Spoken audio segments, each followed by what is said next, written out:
One of the most well-known and influential people in MMA history is UFC President Dana White. White hasn't looked back since he helped the UFC achieve dominance in the early 2000s. He has a large following of supporters as well as a sizable following of opponents who would give everything to see him removed due to his outspoken and occasionally polarizing demeanor. Even though he has been the face of the biggest MMA organization in the world for more than 20 years, there are still a lot of facts about the UFC president and CEO that fans don't know.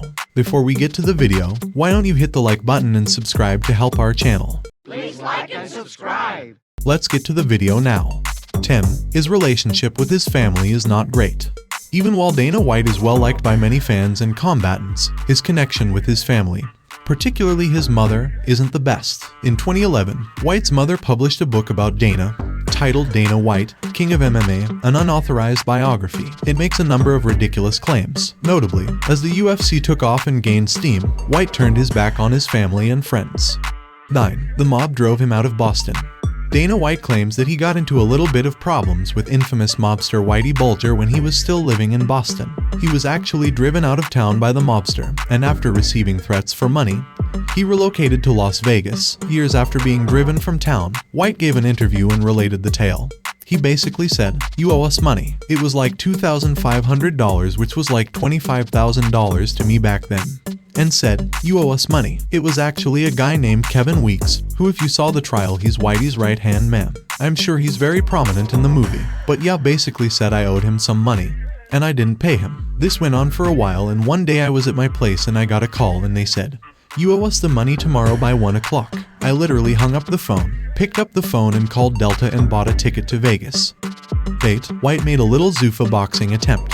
It was only meant to be the start of White's boxing promotional career when Conor McGregor took on Floyd Mayweather in the ring in 2017. As the parent business of the UFC, Zuffa, White intended to debut Zuffa boxing. However, there hasn't been a Zuffa boxing event yet owing to several starts and pauses throughout the years. In 2020, White appeared to raise the white flag by declaring that he would not participate in boxing because it was too corrupt. 7. He used to be a boxing coach. Dana White was a boxing coach before becoming the president of the UFC and promoting big matches. White was hired after dropping out of college, mostly as a result of his prior experience as a young fighter. To be fair, White wasn't at all like a Freddie Roach. It's a fun fact, but he was mostly a boxer-size instructor rather than a real coach. 6. He previously served as Chuck Liddell and Tito Ortiz's manager.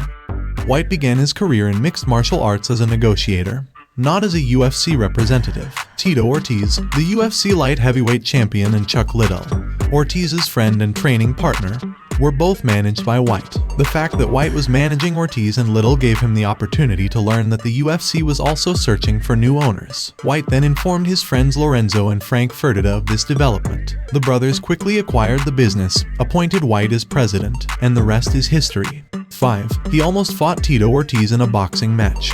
The conflict between Tito Ortiz and Dana White peaked in 2007. In fact, Ortiz and White's feud became so heated that a full-fledged boxing bout was almost inevitable. White apparently put in a lot of training for the fight, but it never happened. Regardless of who is to blame, it is unfortunate that we were never able to witness White and Ortiz settle their score via physical combat. White blames Ortiz for the bout not happening, while Ortiz blames White.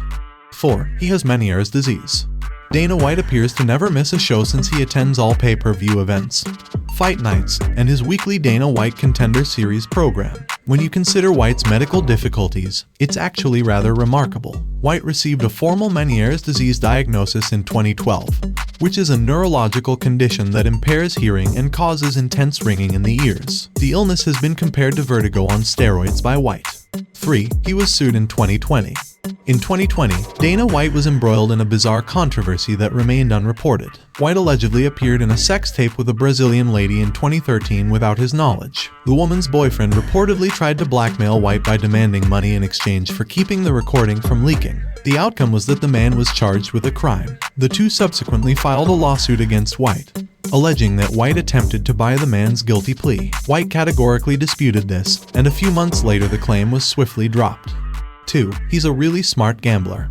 Dana White has long been known for his love of casinos and has jokingly called himself a degenerate gambler. White is actually pretty skilled at the tables, though, and it has previously landed him into trouble.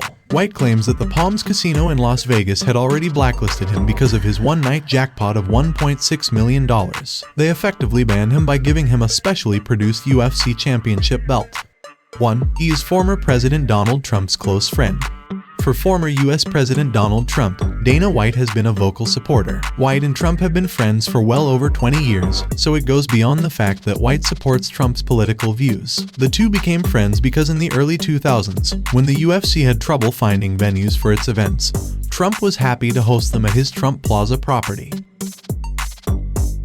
This is the end of this video. If you enjoyed the video, make sure to hit the like button and comment down below, and also check out these videos on the screen.